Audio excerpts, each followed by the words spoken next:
those two things really kind of excel where you are, push yourself to get to the next level, whether it be at your job or at some other job, and networking really, really hard, and showing other people where you can provide value to them. But all of that, again, starts to be just some of the base layers for what you need to do to get to the next level. You need to build a team. You need a Yeah. team of people who know more than you do, who have experience either in a market or in management, in operations, and asset management. Like those are skills that you can learn over time, but why not tap into other people's expertise?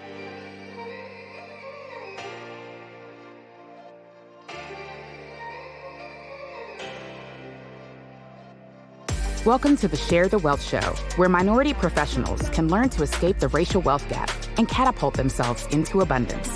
Your host, Nicole Pendergrass, grew her net worth from being negative to multiple six figures. Join her on her investigative mission to expose secret strategies of the wealthy so we can all have the tools needed to build the life and legacy we were created to possess. Now it's time for the show.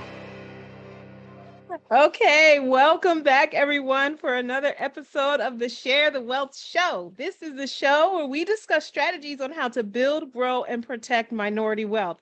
And today, I have with me my partner in crime. Y'all hear me talk about him all the time. This is the infamous Mr. C Bear, Christian Beyer. Where I just discovered, we were cracking up before, well, I was cracking up before we started recording because I just found out the meaning of his real estate business name, and I always wondered. So, Christian, you want to tell them a little story about what your real estate name is and why you named it that? Because I just thought, it's only going to be funny to me because I've seen this on so many documents and email chains and everything, and now it makes sense. Yeah, sure. So my name is commonly mispronounced, and a lot of people say that it's Bear, and a lot of times your email address is your first initial last name. So for a while, I was C Bear at whatever company I worked at.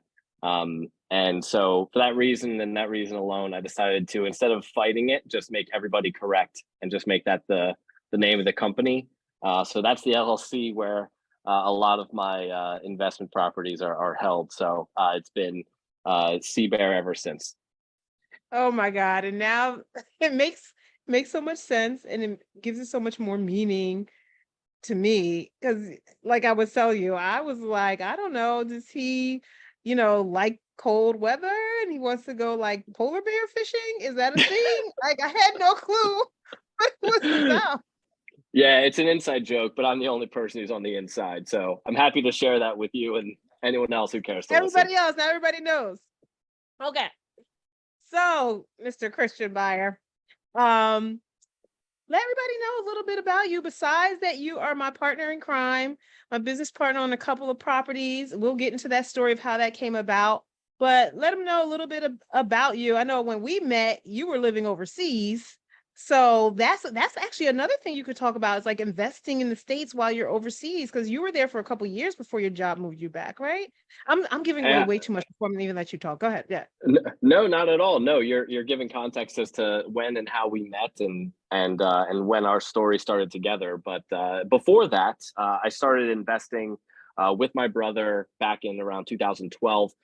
Prior to that, I had experiences working in operations and manufacturing. I graduated from Penn State with a degree in mechanical engineering and then in supply chain management, and worked in various functions for some large companies, and had a fantastic time working in different cities around the U.S. and Puerto Rico, and really started to grow in a more customer facing way when I moved to London, which was around the time that we met. So I went over there to run a warehouse and distribution for a an electronics manufacturing company, and spent about 4 years there. Right after we got married, my wife and I moved to London.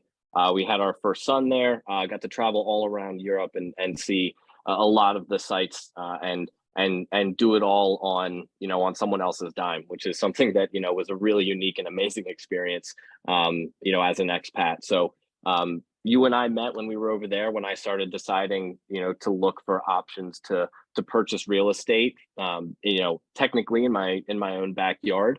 But if I was able to do it from 6,000 miles away, I would know that building up an operational process by which I could, buy, close, insure, finance, and manage properties from across the ocean, that I could do it from my own backyard. But build up a plan and a team to be able to do that, so that I wouldn't have to be so hands-on and in the business. And during that time, I learned a lot. My brother and I ended up going our separate ways, a lot of it being that I was overseas and he was hands-on in the business. So he bought me out of our workings together, and I kind of went out on my own. And since then, I've been able to build up a portfolio of 27 properties of my own, and some that are in joint ventures like ours. And more recently, I've been able to invest in a couple of really interesting projects. Some of them, syndication deals, also in real estate funds. I've been able to be a GP on the last two syndication deals that I've been in on, and that's been a great learning experience for me.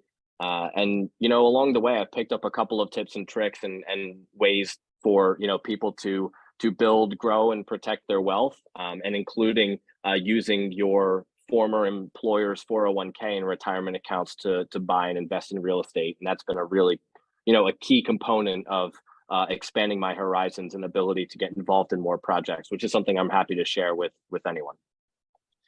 Oh my God. Okay. You gave so much information there, and a lot, like, I semi knew and didn't know the full story. And okay, that makes a lot of sense at why you're so good at like having a team, because you created those operations and systems to help you run that while you were overseas, so that it could be more just like smooth. You couldn't be physically hands-on. So it kind of forced you to create Correct. these systems and automations. And I think, do you think that that is a lot of people say invest in your own backyard, you can go to the property, you can do this and that, but like that kind of gives credence to investing far away, even if it's not overseas, but let's say you invest across the country or another state, because it forces you to think outside the box and think who can do it instead of me. Because if you keep doing it, then you're going to be the one in the job. You're just creating a new job for yourself, an investment job. Right. So like, Absolutely. yeah, that's I, what I'm thinking. I couldn't agree more, and it was one of the reasons why, in at the time where my brother and I were kind of, going our separate ways. He was really investing in our local community in Phoenixville, which is an area about 25 miles west of Philadelphia, and we saw the benefits of that. We knew the area was growing. We knew that it was really benefiting from a lot of increased rents and increased property values over the years that we were investing together. I saw another opportunity to do that another hour north, near Allentown in the Lehigh Valley in Pennsylvania, where you and I have our properties together. So I knew that I wanted to be in an area that I knew something about. But again, just like you said, I was really interested in building a long-term business plan with a team of people that would allow me to scale and not create another job for myself. Also, I didn't like driving by my properties every single day in my own backyard. I didn't like running into my tenants at the bar. I wasn't happy about all of that stuff. That wasn't fun to me. For a lot of people, they think that that's like, oh, I like being able to walk around and show people the properties I own. I never want to see those. I want to know where they are and be able to go and visit them when I need to. But unfortunately for me, when you build up personal relationships with your tenants, when you see them out there, it stops being a business, and it becomes, too close and too emotional. And I needed this separation to be effective. That's very true. Because if like New York City is, I guess, not as comparable because it's not a small town. So even though my tenants over here where I live know who I am, see my face, we're never at the same bar. I mean, I don't even go to bars. Like if I go out to like a lounge, or I go to like, Yeah, that was a problem a from little 8 years side ago. shop. Yeah. But even, yeah, exactly. But still, we wouldn't be in the same areas. And even if we were, in New York City is, if we visited those same kind of establishments, New York City is so huge. Like, and I agree. My Bronx property is 15 minutes away from me in traffic.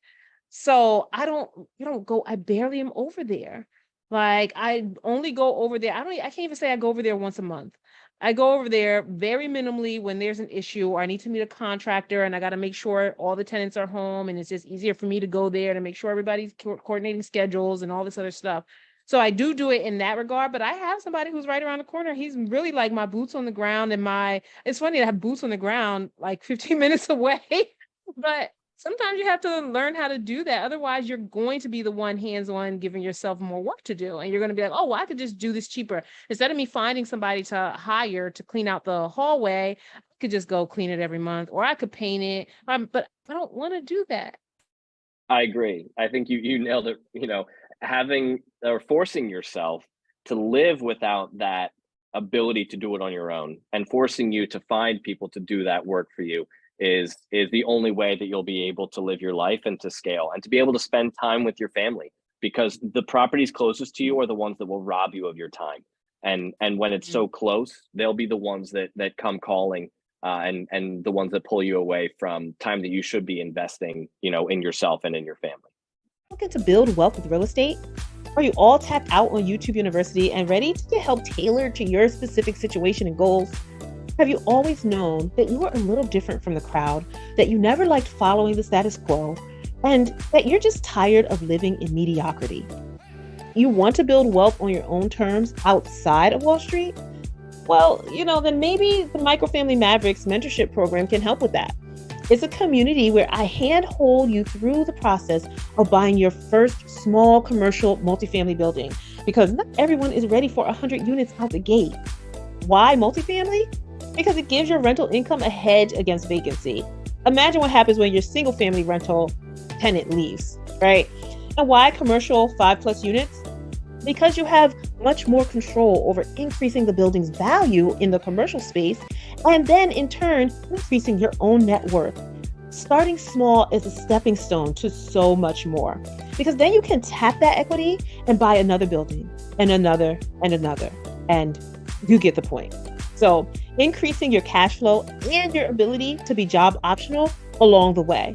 It's all a part of the journey. So if you think big, but you want to start small, and if you know multifamily real estate is the way for you to open the door to building a life of freedom, abundance, and legacy, but you just need someone to guide you step by step, and you want to be surrounded by other people on the same journey, doing the same thing, then just click the link in the show notes to find out a little bit more about the Microfamily Mavericks, and I look forward to potentially seeing you on the inside. So now back to the show. So how did you get introduced to real estate as a potential wealth builder? What made you want to go that route? Was anything in your childhood growing up? How did you grow up? Were your parents, do you get a silver spoon in your mouth? I'm sure you look very fancy. So it's funny you say that. I literally found the silver spoon that I was given not that long ago. My parents actually were given one. My dad worked for IBM for 35 years, and when your child was born, they literally gave them one. So when you say an actual you were born, literal silver spoon, I literally found it. It's sterling silver. So silver. What's the other kind of silver? Obviously, I don't know. Pure silver? Like pure silver. Yeah, sure.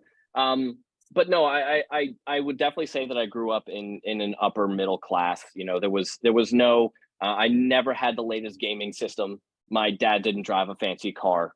We always grew up in a very cost conscious household.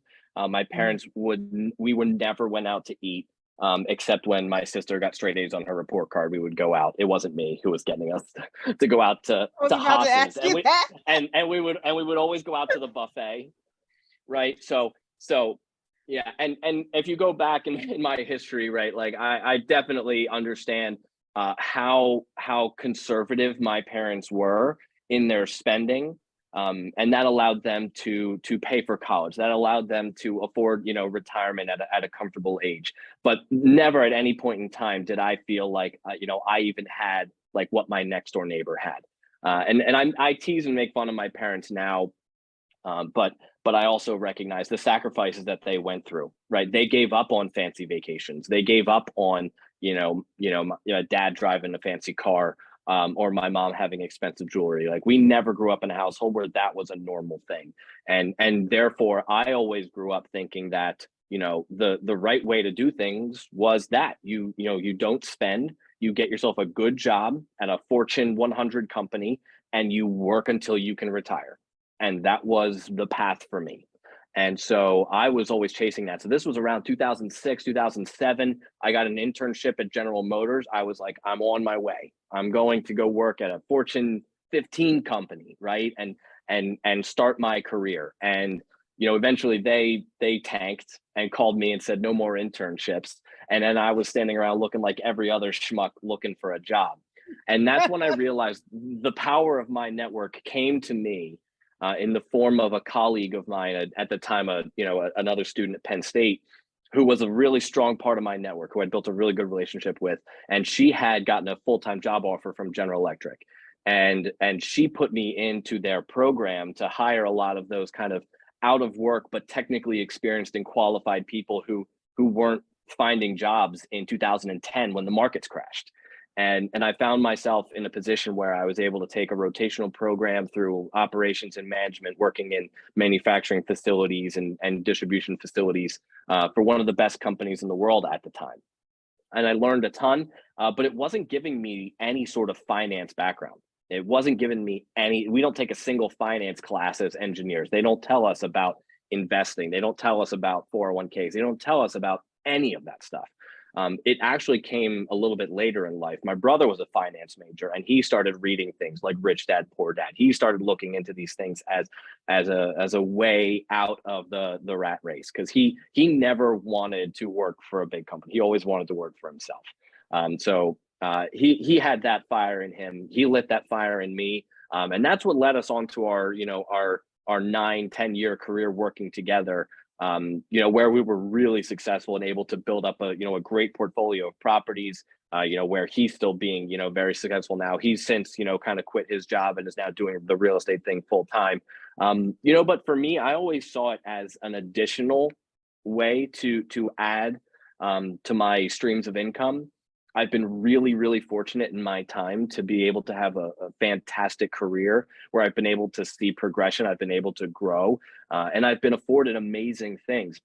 I think it was one of, I'm not sure if it was a guest on your show, but it's certainly somebody who's in your LinkedIn network that posted about his experiences, like briefing the Portuguese FBI and like doing the Maurice Philogene. I was going to say that was the first one I was going to say. It's probably Maurice. Yeah, and he had all these amazing experiences. And if everyone's and I don't blame anybody for wanting to quit their job and be in real estate full time, but you think about the things that like a W-2 can provide for you. Like for me, the experience of living in London and running my own warehouse and then running a customer service operation, where I was able to travel to India and to Hungary and to Barcelona and Paris and all of these amazing places as part of my work. It really, for me, has formed a lot of my life experiences that have really given me a view and a portal into a whole other world that I would have never experienced if I decided to just go down the real estate path. So along the way, I always saw real estate as a way to kind of augment my growth and never necessarily can't wait to quit my job, because I've always really enjoyed my job and I really like working with people. And I will look for other opportunities where I say, hey, listen, if I can continue doing this at the speed that I'm at, where I can add 1 or 2 properties or a syndication project every year while continuing to build up my experience and my W-2, I think that that's a great way to add multiple streams of income and along the way gain some really awesome life experience. Wow, I love that, because you're right. There's two camps. There's 3 camps. There's probably a lot of camps, but main camps is that the people want to be entrepreneurs because they want to quit their W-2 and they don't like their job. And then there's the other camp where people actually enjoy what they do and they just want those additional streams of income, and that's their portal into entrepreneurship. So I'm glad that you said that, because that's definitely a reality for a lot of people. And now I am on the opposite side of the spectrum, because my job has not afforded me those opportunities to travel and to do all these other things, or even upward mobility at my job has not been a thing.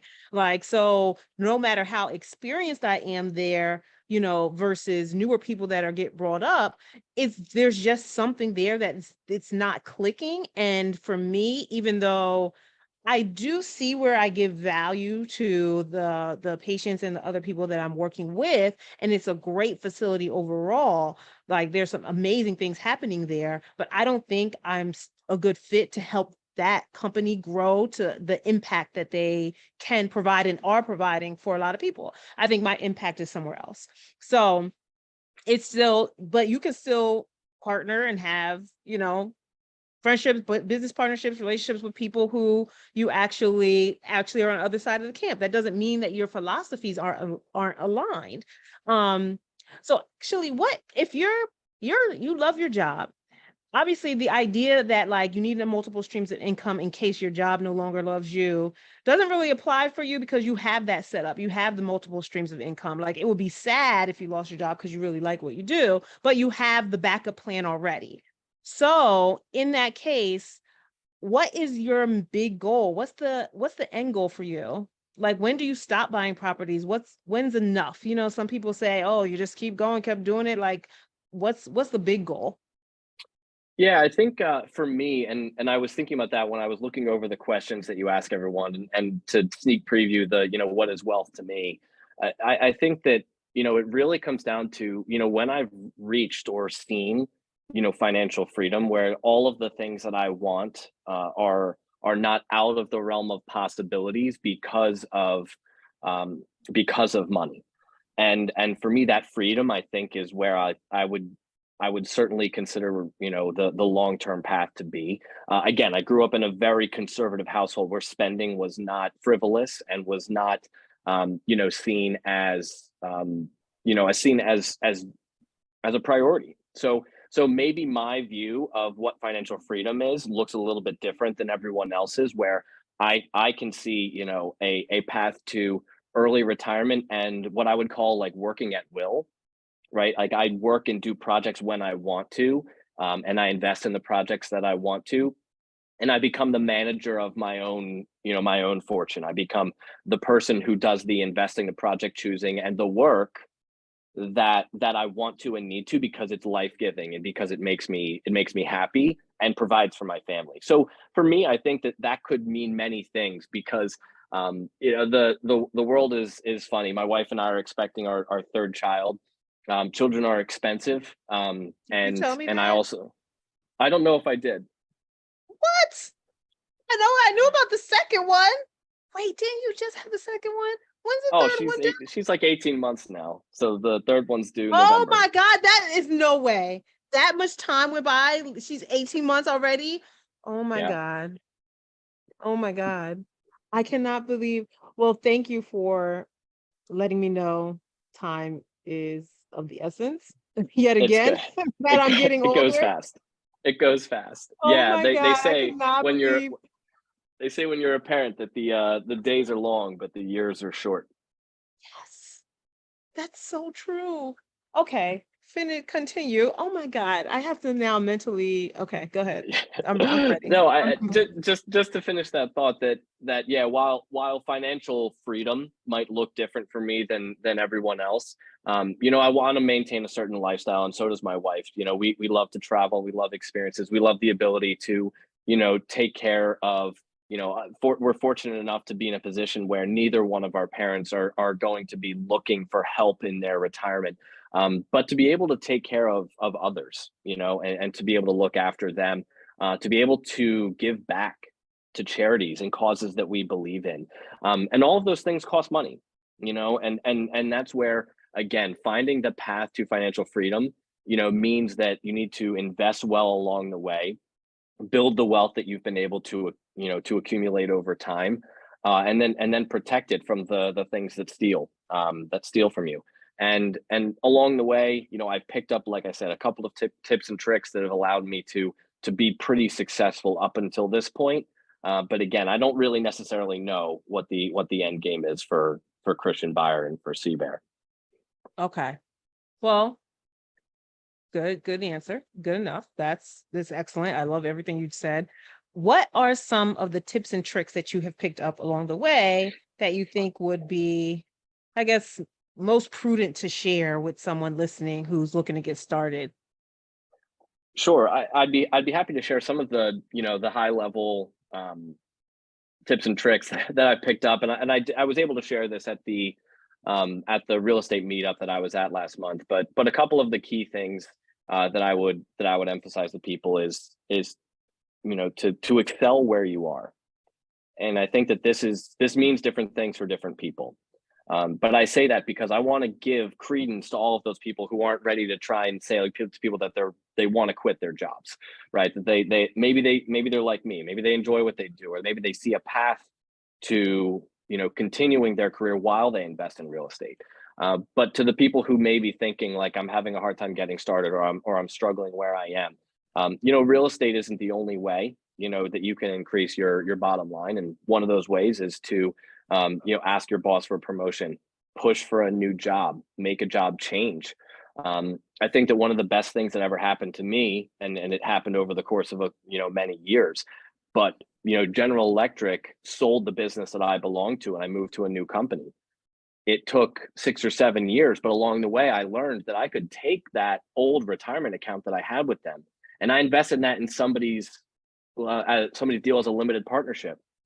That person happened to be Wade Smith, who introduced you to me, and who then you and I ended up buying real estate projects with on multiple occasions. And I would have never been able to do that had I not been looking for and changing opportunities and changing my own stars. So looking for ways to push your career to the next level is one way that you can not only potentially increase your take-home pay, increase your opportunities for the future, but on top of that, open up some investment opportunities for you by unlocking a retirement account from an old company. Just a year ago, I made another job change. I was really unhappy at my last job, which is bad because I'm a person who likes their job. I was in a rut, and I made a job change, and that unlocked another retirement account for me to invest in multiple syndication deals. And then I was able to not only invest in them, I was able to invest enough in them, and those people that I had been networking with, trusted me to be a general partner on these two projects totaling, nearly 70 units. And I've been able to learn so much from them along the way. So I think excel where you are leads into the next point that I just mentioned is network like your life depends on it.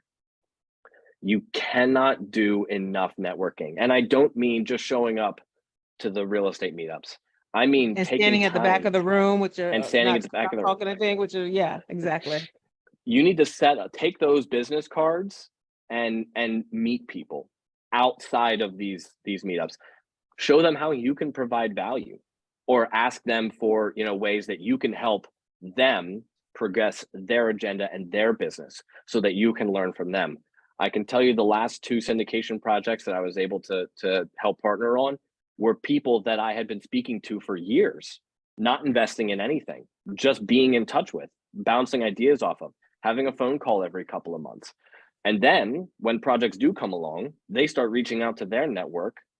And lo and behold, I just happen to be in a position where I've now recently left my job and unlocked my company's old retirement account that I can now self-direct into some of their projects. So that's where I would say that those 2 things really kind of excel where you are, push yourself to get to the next level, whether it be at your job or at some other job, and networking really, really hard, and showing other people where you can provide value to them has been the big thing that has led me to this point. But all of that again starts to be just some of the base layers for what you need to do to get to the next level. You need to build a team. You need a team of people who know more than you do, who have experience either in a market or in management, in operations, and asset management. Like those are skills that you can learn over time, but why not tap into other people's expertise? Other people have been working in this arena for years, either this market or this particular set of operations, whether it be financing and broker financing, insurance, property management, like all of these things are things that you can tap into. And then all of a sudden that experience becomes your experience because you can learn alongside them, but also they're working for you. And I also say this, right? Like we all have the same number of hours in a day. You, me, and Beyonce all have 24 hours in a day, right? So the only way to increase the number of deals that you see and the number of opportunities that you can come across is to increase the number of people in your network who are thinking about you when they're thinking about their projects. And really, without more brute force and more effort and more time away from your family and the things that you love, that's really the only way to really get yourself to the next level. Are you enjoying this episode? Then stop what you're doing right now. Head over to Apple Podcasts and leave us a rating and review. It really helps our show get pushed to more people who are looking for the information that we're sharing here. We have to share the wealth. If you listen to us on YouTube, make sure you like the episode that you're listening to right now and subscribe to our channel. Then share the channel with somebody else. There are people out there looking for the information you're listening to right now. So make sure you share it with someone who you know needs it. Now, back to the show. A few things with that. Like, one, I 100% agree, especially with the networking piece. The summer that I met you was the summer of COVID, and the summer of Zoom and summer of phone calls, and like things were shut down. Nobody was going out anywhere. Everything was like done, but Zoom was alive, right? And so my networking like completely like quadrupled or whatever, probably 10x during that summer. And that networking piece is exactly how I even got introduced to you, because, and I've said this before, but like in my mastermind group, our mentors were saying you have to network with everybody who's in this group. Okay, so now I'm starting to get on phone calls. We're networking. So this is the networking one-on-one. We couldn't meet in person, but we were having phone calls and actually Zoom calls so you could see each other's face. That makes that extra connection. And I think a Zoom call is my preference for the very first time I have a call with someone, probably first couple of times until we start to get knowing. Then, okay, now we can just hop on the phone here and there because now we kind of established that rapport already. But the first phone call I would get on, somebody would be like, oh, you're doing XYZ, or just from seeing my personality, they'd be like, okay, I think you need to talk to this person. And so you need to talk to this person. You need to talk to this person. And then finally I got to Dwight, and then it was like, oh, you're investing in Lehigh Valley. You need to talk to, my friend Christian Beyer. So that it like, you just never know, like without one, it would have never led to me meeting you and doing the couple of deals that we've done together. And then the other thing, you did say something about leading with value and showing how you can, if you don't feel like you have a skill set, how can you be of value to them? So one thing that I kind of tell people semi the opposite. It's that when you ask someone, what can you do for them?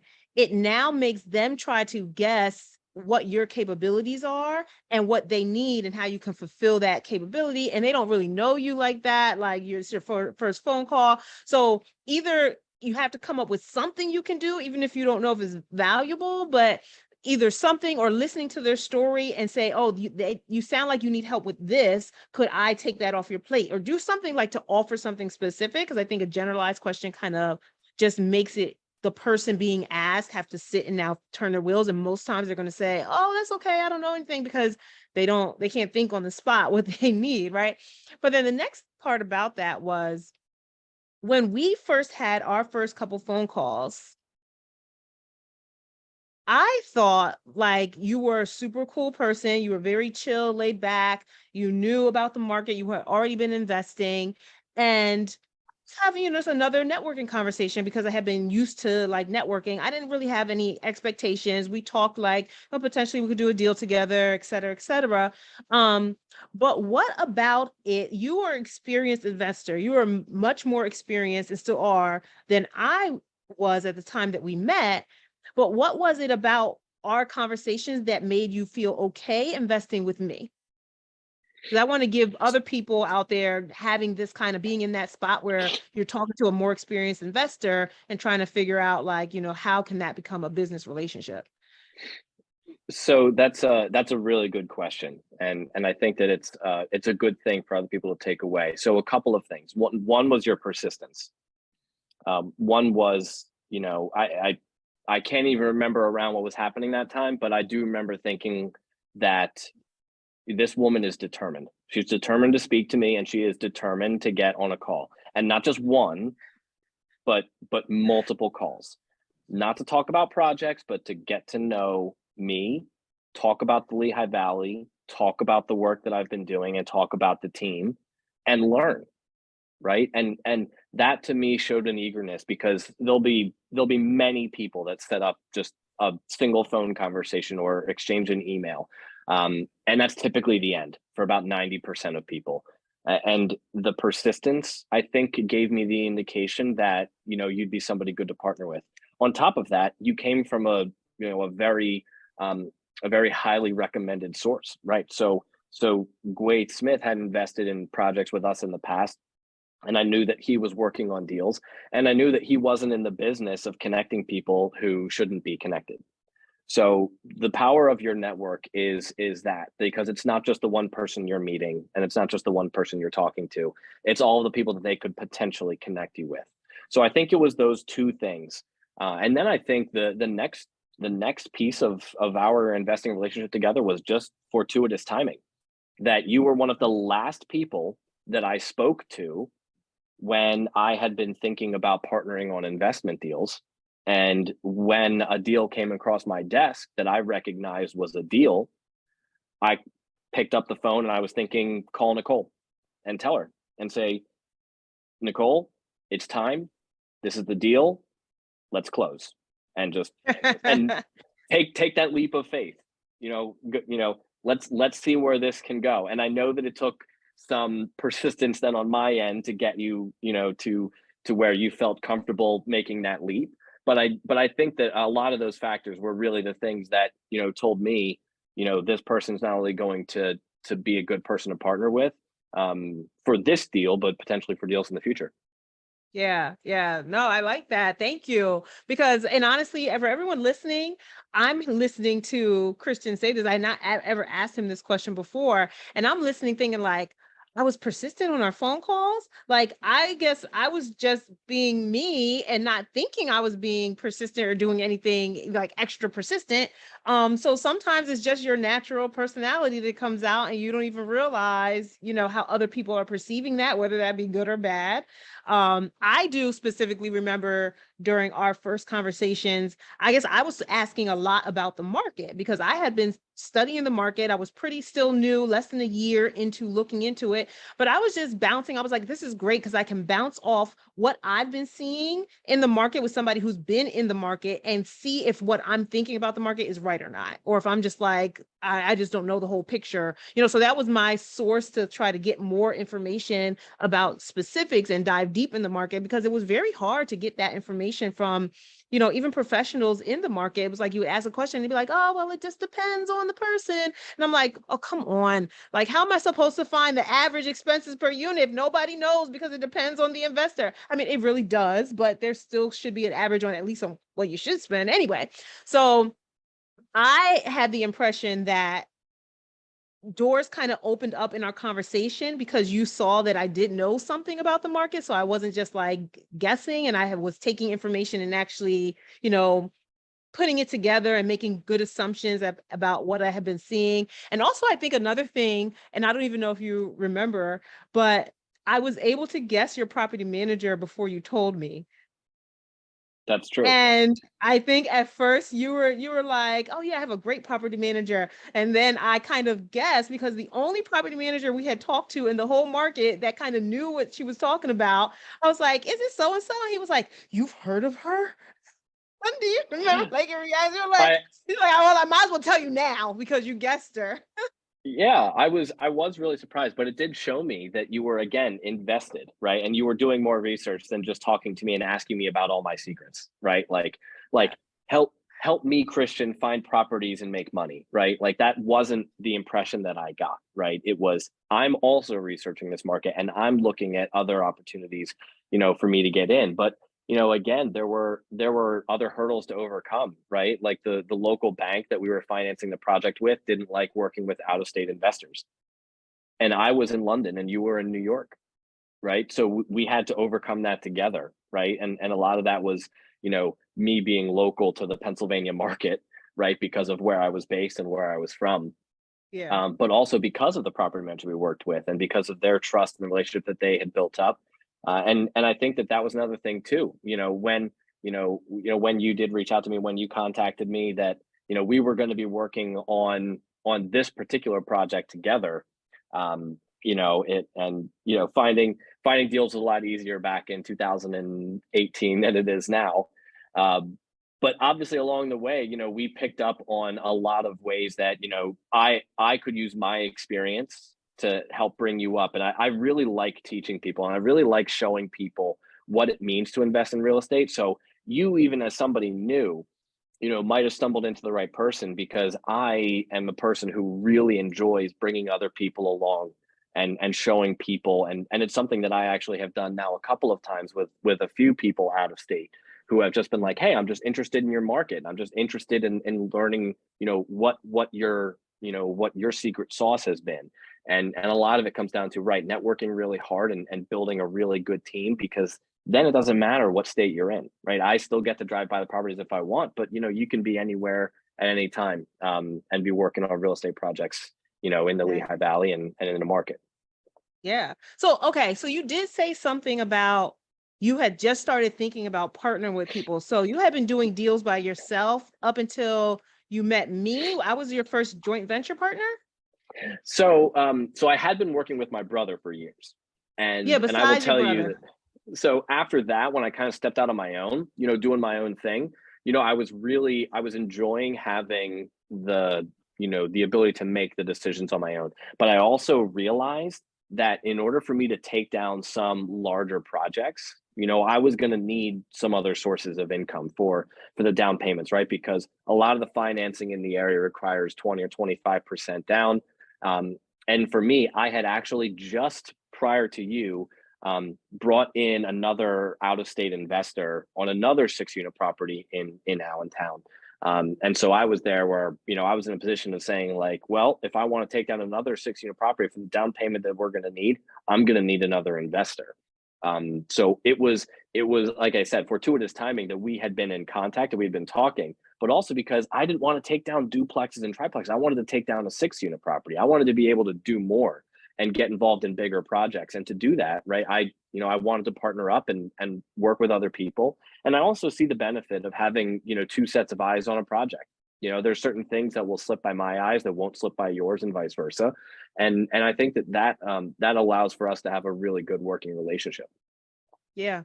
Okay, guys, don't kill me, but I'm going to have to cut this episode short. This is too juicy, and we need to do this in a part 2. So stay tuned for the next episode that airs, and you can hear the rest of our conversation.